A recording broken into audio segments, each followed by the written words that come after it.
Ah, my dear Wormwood. Uncle Screwtape, it was kind of you to come. Kind? Don't be absurd. Not kind. If, by my advice, you succeed with your patient, then I'll have benefited our father's work and avoided his usual punishment and tortures. If you fail, then I will relish in applying those punishments and tortures to you. Where's your patient? Inside. The pub. Isn't that a rather boring and conventional attack? Come and see.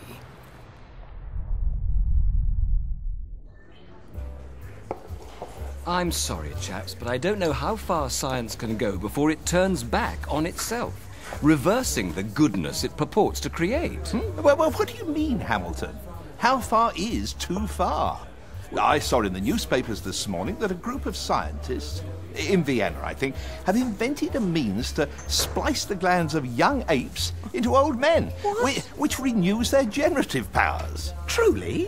Why, that's remarkable, Richard. Well, I would say so. Imagine the impact that it would have. Why, the There, you see? This is not about drink or carousing. And your patient is? The one on the right, called John Hamilton. Precisely why I believe it's so remarkable. Yes. The possibilities. Is it so remarkable, Norman? It sounds unnatural to me. Unnatural? Now, explain yourself, Hamilton. How can it be unnatural if a group of men, who are as natural as nature itself, accomplish it? Oh, I suppose we have to define what we mean by natural. Well, let's not get bogged down in semantics. Just think of the significance of it. It could be the next adaptation in the evolutionary chain. Embrace it, Hamilton. You'll be an old man yourself one day. I would rather be an old man than a young monkey. You see, I've been guiding his reading and taking care that he spends a good deal of time with his materialist friends. I suppose that strategy has its merits, but are you not being a trifle naive? Naive, Uncle. Well, it seems as if you suppose that argument is the best way to keep him out of the enemy's clutches. Well, isn't it? Oh, I suppose it might have worked if he'd lived a few centuries ago. At that time, humans still knew pretty well when a thing was proved and when it was not. And if it was proved, they really believed it. Yes, they still connected thinking with doing and were prepared to alter their way of life as a result of a chain of reasoning. Yes. But what with the weekly press and other such weapons, we have largely altered that. Your man has been accustomed ever since he was a boy to a dozen incompatible philosophies dancing about together inside his head. Yes, he doesn't think of doctrines as primarily true or false, but as academic or practical or outworn or contemporary or conventional or ruthless. Jargon, my boy. Not argument is your best ally in keeping him from the church. I see. Don't waste time trying to make him think that materialism is true. Make him think that it is strong or stark or courageous. That's the sort of thing he cares about. Oh, right. The trouble with argument is that it moves the whole struggle onto the enemy's own ground. He can argue too, whereas in really practical propaganda of the kind I am suggesting, he has been shown for centuries to be greatly the inferior of our Father below. By the very act of arguing, you awake the patient's faculty of reason.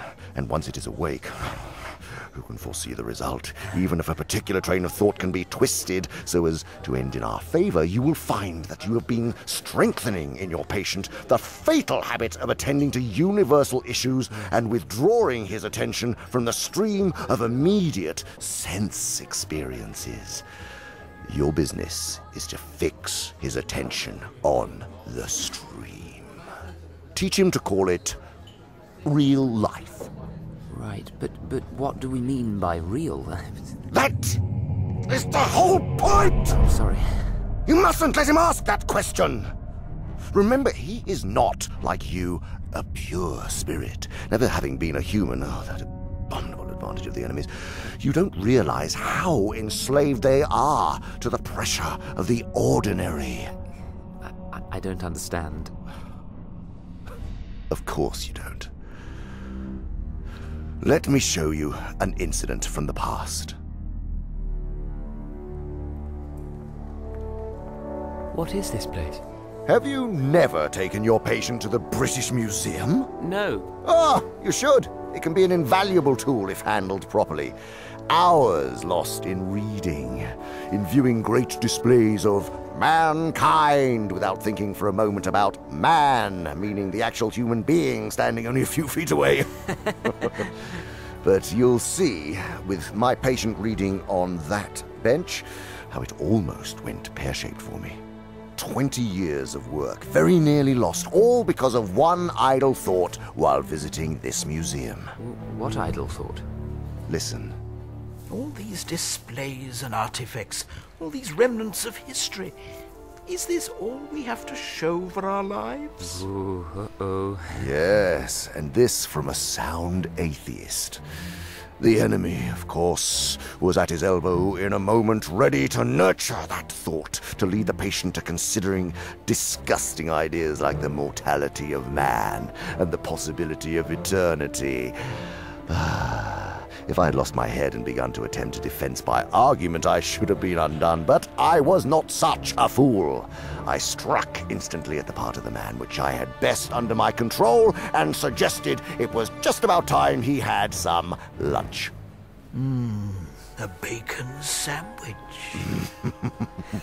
The enemy presumably made the counter-suggestion. You know how one can never quite overhear what he says to them. That line of thought, is this all we have to show for our lives? At least I think that must have been his line, for I said to the patient, quite.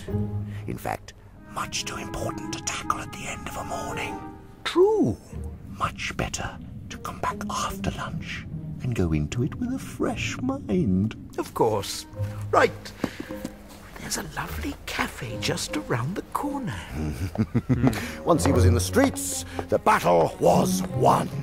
I showed him a newsboy shouting the midday paper and a number 73 bus going past, and before he reached the bottom of the steps, I had got into him an unalterable conviction that whatever odd ideas might come into a man's head when he was shut up in a museum with his readings, a healthy dose of real life, Meaning the bus and the newsboy? precisely, was enough to show him how all that sort of thing just couldn't be true. He knew he'd had a narrow escape, and in later years he was fond of talking about it. He is now safe in our Father's house. Excellent. Oh, you begin to see the point. Thanks to processes which we set at work in them centuries ago, they find it all but impossible to believe in the unfamiliar while the familiar is before their eyes. I see. Keep pressing home on your patient the ordinariness of things. Don't let him get away from that invaluable real life. Right. I could guide him towards science. It's grounded in real life and a solid defense against Christianity these days. You really are a stupid creature. To encourage him to think about science will invite him to think about realities he can't touch and see. There have been sad cases among the modern physicists. If he must dabble in science, then keep him on economics or sociology. But the best of all is to let him read no science at all and give him a grand general idea that he knows it all and that everything he happens to have picked up in casual talk and reading is the result of modern investigation. Do remember, you are there to fuddle him. Yes. From the way some of you young fiends talk, anyone would suppose it was our job to teach. Yes, Uncle. Yes, Uncle, yes, well, get on with it.